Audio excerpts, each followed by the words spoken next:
Aduh, tadi sister ngajar apa ya? Hmm.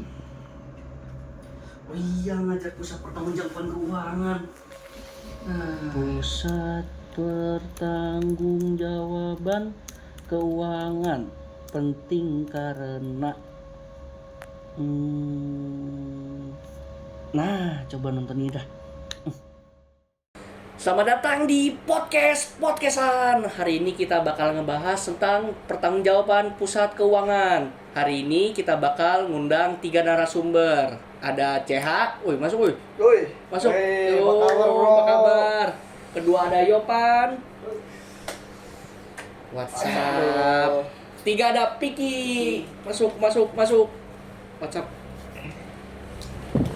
Oke, hari ini kita bakal ngebahas pusat pertanggungjawaban keuangan. Lu pada pakai kacamata lu dong, biar sama. Mana nih kacamatanya? Kacamata lu mana? Oh, ketinggalan sebentar. Aduh, gimana ini narasumber kita? Tadi udah di briefing padahal ya. Ini kurang kompak ya. Oke, hari ini gimana guys? Kabar kalian guys? Baik. Hah? Baik. Aman ya? dong, aman. Lu gimana nih? Makin gede aja kayaknya. Biasalah. Lagi banyak rezekinya. Oke. Oke, jadi hari ini kita bakal ngebahas apa guys? Nggak tahu. Enggak, kita di sini mau ngapain sih? Hari ini kita mau ngebahas pusat pertanggungjawaban keuangan nih. Ngerti nggak? Enggak. Ya, sedikit sih harusnya. Oh, gimana Bentar, sih ini pusing, narasumber pusing. kita? Oke. Bentar gue pusing. Oke, kita mulai ya. Siap gak? Ya. Siap gak? Oke. Siap gak? Aman, Bro. Oke. Lalu Ya, gue mau siap nanya nih sedia. ke kalian. Kenapa pusat pertanggungjawaban keuangan tuh dianggap penting di perusahaan? Apalagi dalam perencanaan, pemantauan, sama evaluasi. Tadi pusat apa? Pertanggungjawaban. Ya, pusat pertanggungjawaban keuangan. Kalau buat gue ya, menurut gue nih kan, Ya. menurut dia beda kan, siapa tahu beda. Menurut gue nih, itu tuh penting banget karena di perusahaan itu kan punya divisi-divisi masing-masing. Dia pasti ada pusat pengendaliannya, pusat tanggung jawabnya atas kinerjanya mereka masing-masing. Ya, Misal lu bagian produksi nih, lu harus bertanggung jawab sama yang lu produksiin. Jangan sampai produksi asal-asal, returnya banyak, barangnya cacat, itu kan ntar sama aja bohong kan, mubazir. Gitu. Gimana menurut si CH sama Piki? Ya, masuk akal sih. Masuk akal sih kalau menurut gua ya. Emang Cuma- penting, berarti penting. Kalau menurut gua sih ya sama kayak si Opan sih. Setiap divisi pasti ada tanggung jawabnya. Nah, yang dikontrol itu gimana si divisi itu bisa maksimalin tanggung jawabnya. Tentu setiap divisi pasti ada kepala-kepalanya dong. Nah, kepala-kepalanya ini yang dikontrol sama atasannya pasti. Jadi ya pastilah setiap divisi punya tanggung jawab apa segala macem, dan tanggung jawabnya itu pasti berhubungan lah sama divisi lainnya. Nah, gitu sih. Gitu. Gimana menurut Piki? Tapi gue Setuju pengen nggak? tanya sih sama CH. Berarti kalau misalnya lo ngomong ada kepala divisi dari setiap divisinya kan? Iya. Berarti kalau misalnya divisi itu bermasalah, yang ditekan harusnya kepalanya dong? Ya, bisa jadi. Oh, berarti makanya itu penting banget ya buat suatu divisi itu untuk dia mengontrol gitu loh, ngasih tahu ke bawahannya untuk supaya gini loh, kalau misalnya cara kita tuh gini biar aman gitu loh kerjanya. Pasti setiap kepala pasti punya punya tanggung jawab juga lah buat ngontrol anak buahnya lah. Ibarat pasti dia misalkan punya bawahan dia tuh kayak staffnya sekitar 3 atau 4 orang. Nah, itu dari 3-4 orang itu dibagi lagi tanggung jawabnya. Jadi ya setiap ke atas pasti tanggung jawabnya beda-beda gitu. Bentar. Ini gue tengah-tengah banget nih ngobrolnya nih. Susah nih. Lu gimana Terus nih? mau di gimana Pak? Mau di bawah? Oke. Jadi gitu ya. Berarti intinya tuh tiap kepala divisi tuh punya tekanan lah dari atasan buat ngatur semua staffnya lah, biar semua terencana lah ya. Oke, masuk ke pertanyaan kedua. Nah, gimana sih keberhasilan keuangan perusahaan tuh bisa diukur? Terus kenapa penting kita bisa ngebedain antara keberhasilan laba sama arus kas? Bentar, tajam kacamata. Gimana? Terus kacamata gua mana sih? Tuh. Sini, sorry. Gimana sih ini bercanda mulu nih narasumber kita nih? Mana apaan? Apa tadi pertanyaan apa? Coba ulangin dulu nih. Nih ya, denger ya. Kita sebenarnya mau ngomong waktu gak sih? Nih, dengar. Bagaimana keberhasilan keuangan suatu perusahaan tuh bisa diukur? Terus kenapa penting sih kita ngebedain keberhasilan laba keuntungan kita sama keberhasilan dari arus kas kita, perputaran arus kas kita? Nah. Ngebedainnya gimana gitu? Dari Keuntungan laba sama keuntungan arus kas. Keberhasilan laba sama keberhasilan arus kas. oh. Kayak kapan laba kita dianggap berhasil, kapan arus kas kita dianggap berhasil. Itu kan kalau laba sama arus kas harusnya dua yang beda ya. Ya, Jadi kalau perusahaan harusnya sih menurut gua harus punya strategi masing-masing buat berhasilin baru laba sama arus kas ini kan. Kalau permasalahannya di laba itu kan berarti kan tentang mengontrol produksi, efisiensi produksi, hasilnya, terus menentukan harga jual, terus pasarnya kan, segala macam kan dalam memperoleh laba itu sendiri. Kalau arus kas itu lebih ke alur kas keluar masuknya ya, dia pembiayaannya kemana, segala macam, dia mengontrol uangnya itu untuk kemana saja, itu kan lebih kelihatan gitu. Jadi beda lah gitu. Laba yang dia bisa berhasil di laba belum tentu arus kasnya dia bisa berhasil juga, itu oke. dia sebaliknya. Gimana menurut Piki? Make sense sih, make sense menurut gua. Weh, Sorry. gimana menurut Biasa, CH? Pak. Kemarin habis lembur. Ini Waduh. saya capek banget nih. Lembur mulu. Ya, kita ambil dari contoh lemburan saya aja dah ya. Ya boleh. Bentar, lembur mulu berarti kenceng dong. Aduh, masalahnya nggak dikasih duit. Aduh. Kasian banget ya narasumber kita. Apa saya perlu masuk kantornya, ngelamar di kantornya Pak Temi ya? Katanya sih gajinya kenceng ya. Gacor sih. Boleh dah bentar ya. Waduh. Eh, Bisa deh. Kontak-kontak orang ini ya kalau ada loker kali ya, siapa tahu. Kayaknya sangat membutuhkan sekali teman saya ini katanya. Tadi apa sih pertanyaannya? Nih, tadi kan si Yoman udah ngejelasin nih. Jadi tuh menurut dia keberhasilan laba sama arus kas tuh kan emang beda kan ya. Jadi mungkin secara laba kita profit. Tapi secara arus kas mungkin kita belum berhasil sepenuhnya, belum efisien arus kas kita. Jadi menurut CH gimana? Kalau menurut saya sih ya, kalau secara akuntansi sih itu kan dibikin jadi beda laporan ya. Ya. Ada cash flow sama ada income statement. Ya, Tentu kalau dari laba ya pasti dari income statement dong. ya betul. Nah kalau dari income statement itu nggak semuanya, income statement kan hanya menyangkut tentang penjualan dan juga beban. Tapi kalau dari cash flow itu kita keluar, kita ngelihat kita kasih itu kita bisa pakai apa, kita bisa beli apa, terus pemasukannya dari mana aja, nggak cuma dari penjualan doang. Jadi kan memang benar kalau kita misalkan income statementnya itu mendapatkan laba, cash flow-nya tuh nggak selalu arus kasnya positif terus, pasti nggak selalu positif lah. Jadi kayak patokannya kita nggak bisa dari laba yang kita udah peroleh laba, arus kasnya itu nggak pasti positif. Oke. Gitu. Oke. Ini kalau mau minum aja ya. Tenang aja, saya udah makan banyak. Makan. Buset. Minum. Boleh minum nih? Boleh minum. Ambil aja ya? Ambil minum. Thank you. Ntar gue disuruh bayar lagi. Aduh. Sponsor Kita kenceng tenang nih aja. ini. Covid, Bro. Di sponsor kenceng. nih. Covid, Bro. Kemarin truknya datang kemari. Ini. Kok jadi saya ngomongnya? Ya. Makanya Emang tadi kita podcast di rumah siapa sih? ini briefingnya kebanyakan kayaknya tadi nih, salah Aduh, nih. gimana nih? Kacau. Tadi ini kita syuting jam 5 sore. Tadi datang jam berapa, Pak? Tadi sih datang jam 6. Belum ya? Kurang. Belum. Salah. Lawak mulu. Ya, Nih dari lawak jam mulu nih. Kebanyakan main sama Parto kayaknya nih. jam 4:30 lah nyampe. Setengah 5. Wah, Oh. pantes briefingnya lama. Sogokan caleg. Ya. Eh, Komeng. Uhuy. Nah, Oke guys, jadi menurut kalian nih apa sih peran pusat pendapatan dalam pertanggungjawaban keuangan? Terus kenapa manajer penjualan tuh punya tanggung jawab penuh terhadap penjualan? Gimana menurut kalian? manajer pendapatan. Manajer penjualan Penjualan. terhadap pendapatan. terhadap peningkatan penjualan. Oh. Terus peran pusat pendapatan di pertanggungjawaban keuangan. Di peran pendapatan di pusat pertanggungjawaban. Ya, pertanggungjawaban keuangan. Oh.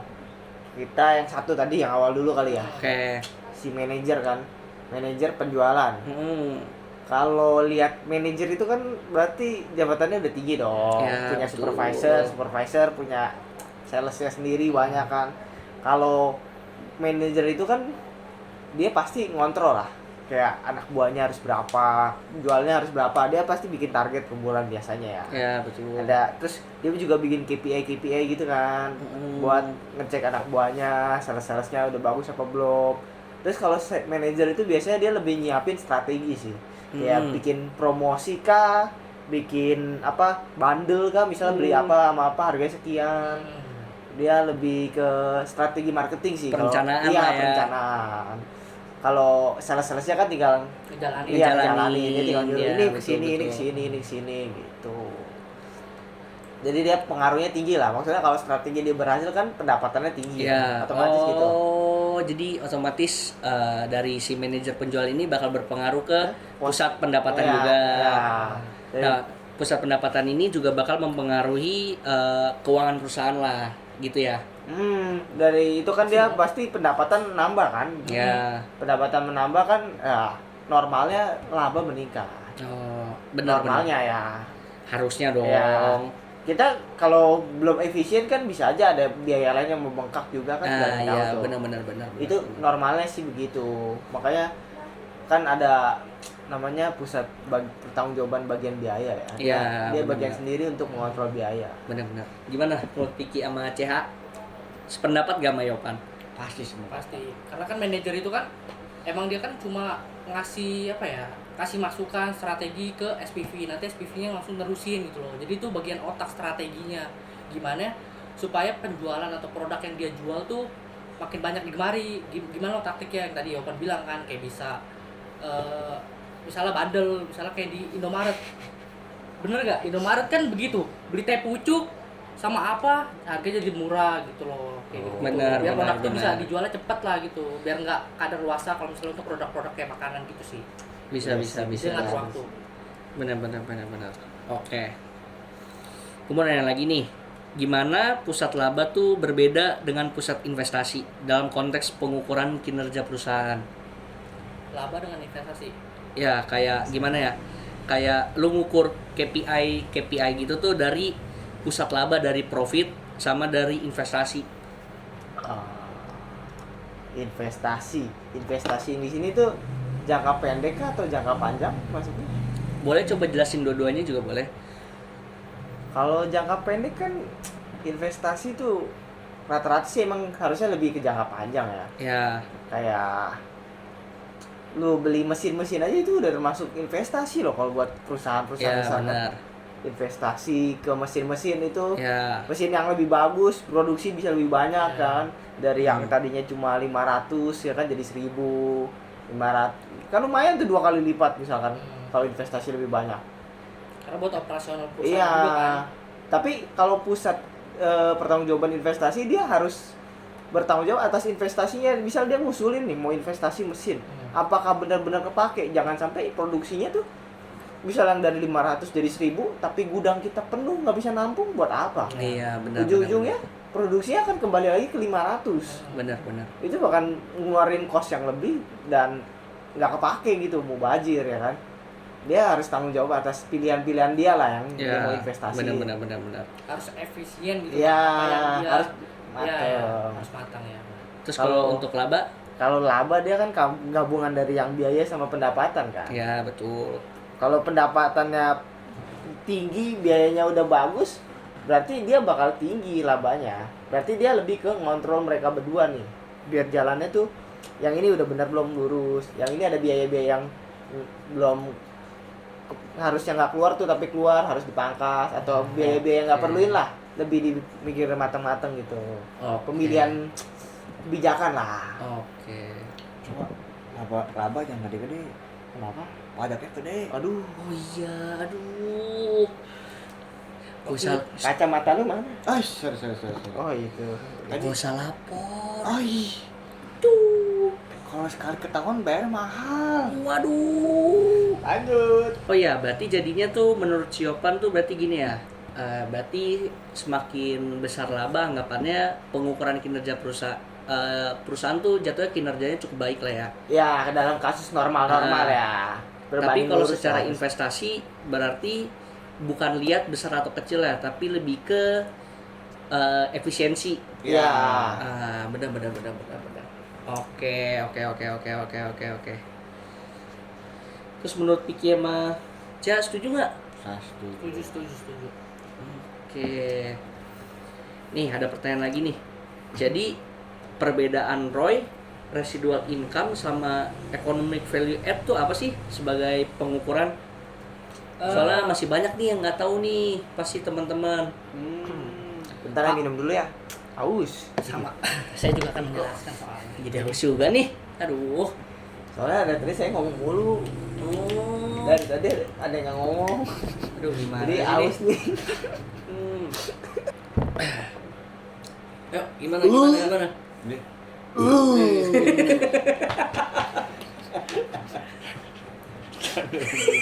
aduh. Aduh. Minum air putih, air keran. Seger. Yuk, gimana? Perbedaan ROI, residual ROI. income sama economic value add. Nah, kalau menurut saya itu emang 3 itu pengukuran ya. Oke. 3 jenis pengukuran keuangan gitu loh. Kalau ROI ini kan lebih ke gimana kita nih sebagai misalnya investor mengukur apakah investasi yang kita lakukan ini efisien atau tidak gitu loh. Jadi kita membagi antara laba dari hasil operasi itu dengan total total biaya yang kita masukin ke dalam investasi tersebut. Nah, nanti hasilnya dikali dengan 100 supaya kita bisa mendapatkan persentase dari ROI tersebut, return on asset gitu loh. Jadi dia mengukur Return on seberapa investment. Oh ya. Sorry. Saya agak gimana ya, Pak? Roy itu return on investment. Iya. Gue kira Roy Martin. Waduh, gelawak molo nih. Teman saya ini. Gitu sih. Jadi untuk melihat seberapa efisien investasi yang sedang dijalankan gitu loh. Oke. Dengan mencari persentasenya. Berarti- Semakin tinggi persentase ROI itu maka semakin baik gitu loh. Berarti tuh ROI itu intinya persentase buat ngelihat kapan investasi yang kita investasiin tuh balik lah kayak balik Iya, modal. benar. Ya. Karena kan kita kan setiap investasi kan maunya untung kan, nggak mungkin investasi Iya maunya rugi dong. dong. Nah semakin cepat Belum investasi, tentu. Nih Pasti investasi dong, Pak. yang rugi nih. Ada masih banyak yang investasi buat apa? Kasih rugi. contohnya coba. Nah contoh aja, beli baju mahal-mahal buat gengsi. Banyak investasi. Ada juga beli Apa tuh? sepatu 10 biji. Taunya sepatunya KW semua. Aduh, kayak kenal lah. Bapak nyindir saya Pak. Saya nggak bilang siapa-siapa. Tahu. Saya dapat cerita aja. Kok ada merasa tersindir sih? Karena saya bukan 10 Pak, salah. Oh. 15. 12. Oh. Waduh. Lagi megang banyak duit Pak waktu itu Oh, Pak. enggak, yang ini 10 doang. Oh 10 ya. Beda orang berarti beda ya. orang. Oh gitu. Saya kirain Bapak ngomongin saya gitu Pak. Jadi Bapak gimana? yang ini mulai tersinggung dia. Nah, Padahal kemarin ada yang investasi makanan. Makanan, beli makanan investasi dong. Iya. Kan kita ngeluarin duit buat ngisi 3 jam berapa jam ke depan kenyang kan. Iya. Waktu kemarin ada beli teman saya investasi makanan instan. Dia bayar set, saringannya jebol. Masuk wastafel. Habis itu mah, nggak ada ROI-nya itu. Jadi gini. Jadi investasinya tuh ya rugi dong, rugi. Rugi dong. Kalau boleh tahu itu siapa ya Pak ya? Nah, jadi Teman saya kebetulan. jadi itu kita kan masih ini ya, masih mahasiswa. Jadi kita kampusnya kelas malam, kelas karyawan. Gitu. Jadi tuh saya juga dapat cerita dari si Opan nih. Katanya dia tuh ada teman kantornya selesai jam kerja dia pengen makan. Masak Indomie. Biasa kan orang masak Indomie 1 kurang, 2 Wah. kelebihan. Ini 1 kurang, 2 kurang, 2 jumbo cukup. Nah, Kurang banyak apa tuh? 2 dia jumbo makan buat dia saya. tuh, dia masak, cukup di dapur, di pantry, dia masak, cukup. Mie jatuh. Aduh, Kacau. investasi bodong. Ya. Terus gimana menurut kalian kalau residual income sama economic value add? Kalau misalnya residual income, nah ini kan dia selisih antara laba dari operasinya dengan timbal balik apa yang dia inginkan dari mesin atau kayak aset yang dimiliki yang kita belinya itu. Oke, Nah oke. gitu loh. Jadi kayak apa yang kita inginkan nih dari misal kita beli mesin nih. Nah, misalnya kita memperhitungkan timbal balik dari aset kita nih gitu. Timbal balik supaya kapan nih bisa dapat income yang lebih gitu loh dari investasi dari kita hasil beli mesin. Oke. Berarti keuntungannya lah ya. Bener. Oke. Nah, kalau misalnya apa tadi? Economic value add. Kalau economic value add menurut saya itu dia sistem pengukuran lebih terbaru atau lebih konkret lah maksudnya. Dia lebih bagus daripada ROI sama RI. Nah, dia tuh kayak kenapa dia dibuat ya karena ada kekurangan lah dari ROI sama RI ini. Gitu RI loh. 1 apa RI 2? Enggak dong. Waduh. Bukan Republik Indonesia, Bapak. Residual value. Residual apa tadi? Income. Bapak ini astagfirullah. Aduh. Apa kepleset? Berarti lebih terperinci lah ya. Ya, benar. Oke. Pertanyaan ke-6. Jadi kenapa Eva tuh dianggap sebagai tolak ukur yang lebih baik? Eva. Karena lebih konkret ya tadi. Ya, karena lebih itu mah konkret. udah kejawab lah. Eva Lanjut ke siapa, pertanyaan Eva? selanjutnya. Evangelion. Siopan ini ya benar-benar ya. Walau weh. Sorry guys, itu inside jokes ya guys. Oke. Yang ketujuh tuh mengapa pilihan atas pertanggungjawaban keuangan itu harus dirancang dengan baik? Terus apa aja yang penting di dalam perancangannya? Kayak elemen apa aja gitu yang penting? Tadi ya, perancangan. Perancangan keuangan ya. Kenapa harus dirancang dengan baik sih pertanggungjawaban keuangan itu? Ya karena menurut saya ya, karena perancangan keuangan ini kan kita menyusun gitu loh dari awal. Kita sebelum mau eksekusi kita nyusun dulu nih rancangan gimana nih supaya eksekusi kita nanti lancar atau berjalan usaha kita tuh lancar. Jadi dibutuhin perancangan apa tadi? Perancangan apa? Perancangan keuangan. Keuangan gitu loh. Jadi gimana kita mengelolanya, gimana kita biayanya tuh agar nggak gede lah intinya gitu. Jadi kita ngerencanain dari awal supaya nanti pas kita jalanin tuh nggak kayak orang geblek lah. Main bisnis beli apa tahu rugi gitu. Rugi dong. Oke. Terus kira-kira elemen apa aja sih yang perlu diperhatiin di perancangannya? Elemen apa ya? Boboiboy kali elemen. Itu mah angin, Pak. Angin. Udara. Itu avatar, Pak. Oh. Santai dong, santai. Angin emang punya KTP. Pak, udah selesai Pak pemilu Pak. Kenapa? Udah selesai pemilu. Emang siapa yang menang? Tentulah. Dia masih belum. Bapak ini nggak Quick. Waduh. belum puas kayaknya dengan hasilnya nih. Bapak pindah sama siapa, Pak? Nggak boleh, kita di sini nggak boleh bahas. Oke. iya. Fokus ke Karena materi, kita- bahas materi. Nggak boleh. Di luar siapa topik saja, lah. Siapa saja oke lah jadi presiden lah. Mereka semua emang pantas ya. Asal jangan pateni aja. Itu sensor ya. Oke. Sensor. Waduh, ya ini. Waduh, bahaya banget teman kita yang satu ini. Ya, pokoknya saya nggak ikutan ya. Oke, Saya tenang nggak aja. ikutan semuanya ini. Ini tolong ditangkap aja deh orangnya. Apun. Oke, lanjut ke Good. pertanyaan selanjutnya ya. Jadi gimana sih kewenangan yang jelas di setiap divisi buat ngedukung pengendalian keuangan yang efektif? Kayak misalnya divisi keuangan tuh punya kewenangan apa sih biar kayak pengendalian hasil keuangannya tuh bagus, terus kayak dari sisi penjualan biar hasil keuangannya bagus, dari sisi mungkin maintenance atau apa. Gue coba jawab nih ya. Ya, Kalau masalah kewenangan sih gini ya, alurnya nih ya. Kayak contohnya aja nih.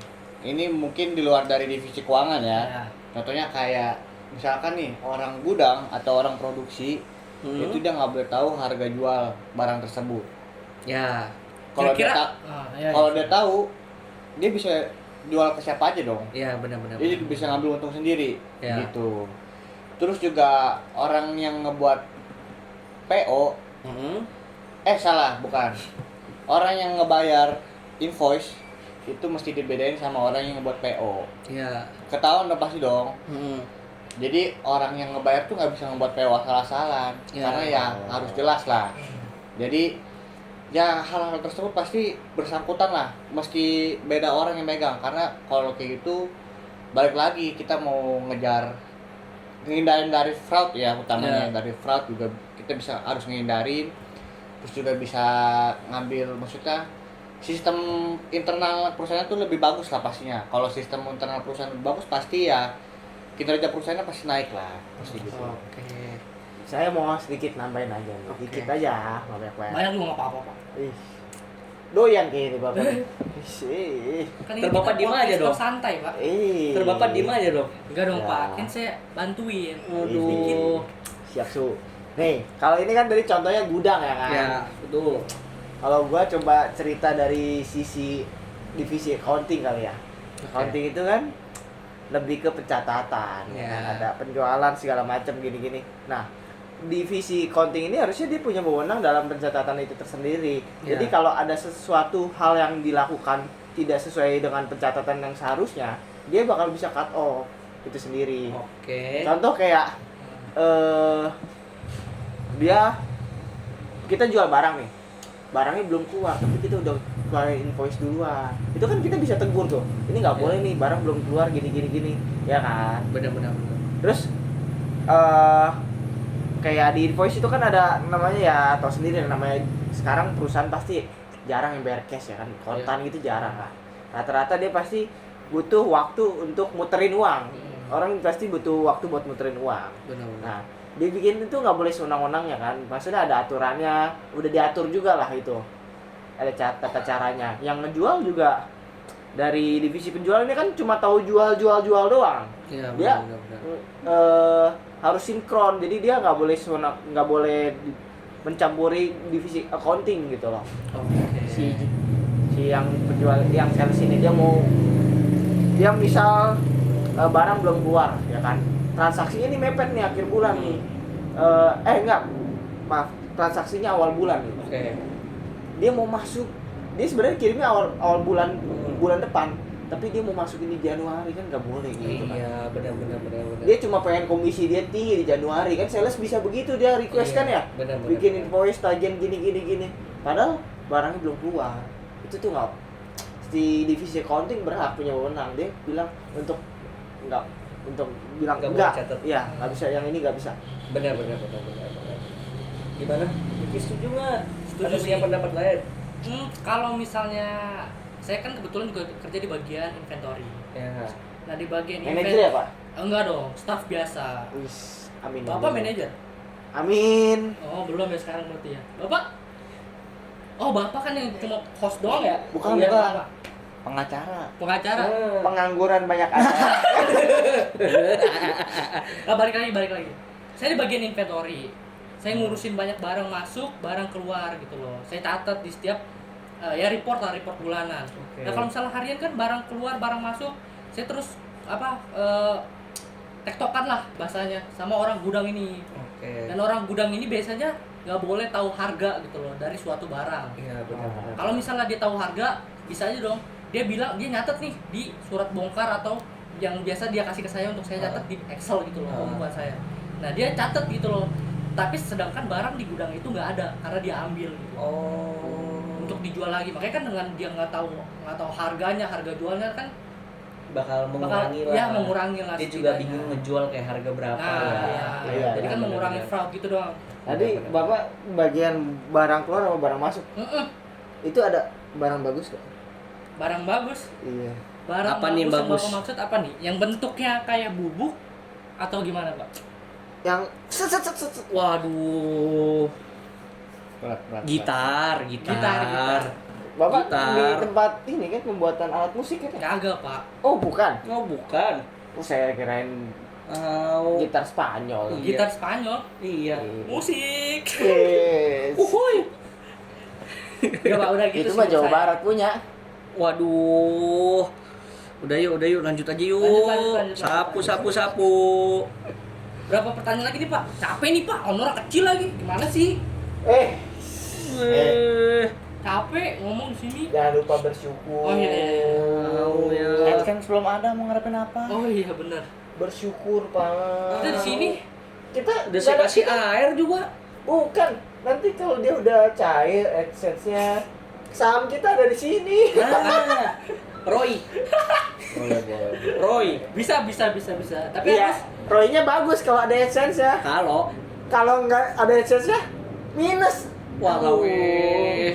Kita bisa bikin materai dulu gak sih sebelum ada essence? Aduh. Bisa kan gitu orang kalau misalnya kayak bakal ada aja. Jadi kan biasa gitu sebelum dia sukses bisa bilangnya kali mau apa saham 30 20 20 lah kalau apa. bener 30. 40 20 Tunggu, 20 30, 20, 20, 20. Ya, berapa tuh? kurang dong 90 dan ya bapak 60 dong. 30 20 20 A few moments later. Nih, mengapa fokus pengukuran masa depan kita tuh seperti kemajuan teknologi informasi, penghematan energi, biaya lingkungan tuh penting di pertanggungjawaban keuangan? fokus masa depan. Ya, kayak lebih ke perencanaan lah, kayak kita tuh mikir kayak di masa depan tuh kita bakal ngelakuin strategi apa, kayak ntar kalau ada kemajuan teknologi, informasi ataupun ada penghematan energi atau biaya-biaya di masa depan tuh kayak kita ngasih strategi itu gimana ya biar bagus untuk keuangan kita. Kalau menurut gua nih ya, kita tuh harus nerapin namanya strategi maling. Itu Apa bagus. tuh? Jadi begitu ada kesempatan ambil. Kesempatan ambil. Gue kayak pernah dengar tuh soal apa omongan kayak gitu dari siapa ya? Di siapa ya? Kayak siapa Pak Temi deh. Oh, Pak Temi. yang itu. Oh, Yang kita nggak usah banyak mikir, yang penting lakuin. Nah, ada kesempatan betul, langsung betul, ambil. Strategi maling namanya. Maling kan gitu. Ya kan? Bukan salah. Siapa? Kita harus ngerencanain dulu. Kita harus selalu siap biar kalau ada kesempatan langsung ambil. Sama maling gitu. Bener juga. Nih, coba lu lihat maling-maling. Kan dia lewat depan rumah nih. Set, dia lihat rumah kosong. Persiapannya apa? Udah siap belajar cara bobol. Iya. Lihat rumah kosong, sikat. Lihat CCTV, set, wah, sikat. Itu kesempatan, ambil, benar. Bapak ikut saya ke Polda. nggak jadi Kacau ini bapaknya. Lagi tinggi bener. Coba, lu tanya deh maling-maling di penjara. Boleh. Berarti kali ini saya orang sales cari maling aja ya. Iya, ada Guys, kesempatan. ini cuma ambil. contoh ya. Oh, bukan. Nggak bukan, layak bukan. ditiru. Oh, bukan itu. bercanda Mau tangkap nggak, Pak? Tamci. Aduh. lanjut jadi apa pertanyaannya pak Jadi gimana kita mau ngadepin strategi kalau misalnya nanti ada entah kemajuan teknologi ataupun nanti ada informasi-informasi baru, ada gimana cara penghematan energi, biaya lingkungan tuh kayak seberapa penting sih kayak ke pertanggungjawaban keuangan? ini dalam bentuk kepertanggungjawaban keuangan atau di masa depan supaya lingkungan kita ini tetap terjaga Kayak kita gimana buat strateginya nih dari hal-hal tadi tuh terhadap kepentingan si pertanggungjawaban keuangan. Berarti contoh tadi kan ada lingkungan-lingkungan Ada gitu. lingkungan. Berarti dia si keuangan ini dia ada dalam segi uang juga dong berarti. Ya. Dalam efisiensi biaya untuk Ya. lingkungan itu. Oh. Penghematan energi, Iya, terus mungkin penghematan. ada kemajuan teknologi kayak misalnya kita punya mesin, misalnya mesin tua nih. Ya, mesin Kita- diesel. Terus kita bisa tuker pakai Vin mesin Diesel. yang Oh, bukan. Kita tukar pakai mesin yang balap mungkin balap kita pakai mesin yang mungkin lebih hemat energi lah, lebih efisien Oh. dalam energi. Itu kayak gimana gitu, kita punya strategi kayak apa untuk masa Ya, depan. ya. Demi ke masa depan lingkungan bersama gitu ya. Masa Masyarakat depan. juga ya ada efek di impact-nya dikit juga ya. Ya, Kan kayak mungkin energi bisa gitu. lah. Kayak listrik nih misalkan lama-lama kan lumayan lah tenaga listrik ya kan. Pakai ada yang sekarang udah ada yang pakai apa? Pembangkit matahari ya. Ya. Tapi itu katanya itu masih mahal tuh. Bisa Alatnya ya? iya, bisa triliunan. Bahkan makanya kayak yang nyiptain aja belum begitu banyak lah. Jadi harganya masih mahal. Jadi belum banyak yang mau coba itu. apalagi perusahaan-perusahaan di Indonesia kan kebanyakan yang perusahaan yang belum terlalu besar gitu Iya. ya modalnya Saya bahkan pernah dengar nih, ada influencer iya, pembisnis iya, dia ini dokter juga iya. Katanya dia beli berapa triliun gitu buat di rumahnya. Yang kena kasus itu Kasus apa nih? masuk apa ke penjara? Bukan. Oh bukan. beda lagi bapak Itu ini masuk Intinya bapak rumah, nonton beda. kasus siapa ini pak Biasa itu. Enggak, bapak ini suka nonton gosip ini masalah ini jadinya. Saya sambil kerja kadang kalau bosan saya nontonnya apa ya tadi itu? Nah, jadi dia lebih ke belinya tuh mubazir. Makanya kalau sekarang dia kalau kita lihat perusahaan lebih ke investasi ke mesin, bukan yang ke tenaga energi alam tuh belum. Oke. Kalau ke mesin iya. Karena Kalau yang dari mesin tua ke mesin baru nguntungin perusahaan juga satu sisi. Oke. Ya kan? Iya, Udah iya, biaya benar. lebih murah, bahan Bahan buat kerja di mesin ini biayanya, ya, biaya perawatannya lebih gampang segala macam Oke, gitu. benar. Itu pertanyaan terakhir sih. Gimana menurut CH sama Piki sama pendapat si Yopan? Gua setuju aja lah, gua ada jadwal nih sama. Ih, Mana sih, Pak? Sibuk bener. Kayak ada jadwal ini. Bapak kan biasanya keluar malam jam 12 gitu loh. Ngapain tuh? Oh, nah. Begini. Wih, shit. Saya ada jadwal di tempat lain. Bapak kan sering jualan. Jualan apa? Kan Bapak sering cerita ke saya. Jualan apa? Mau yang bentuknya gitar Spanyol, Heeh. Waduh. gitar listrik, atau bass. Bapak Ya, tahu ya, Bapak jual itu biasanya.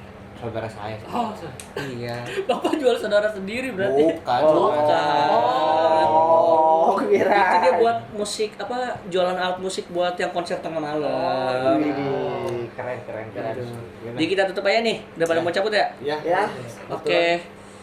Jadi hari ini pembahasan kita tentang pertanggungjawaban keuangan sampai di sini aja ya guys ya. Jadi makasih. Kembali lagi di podcastan. Buset, ini ada berita apa nih? Lihat kali ya.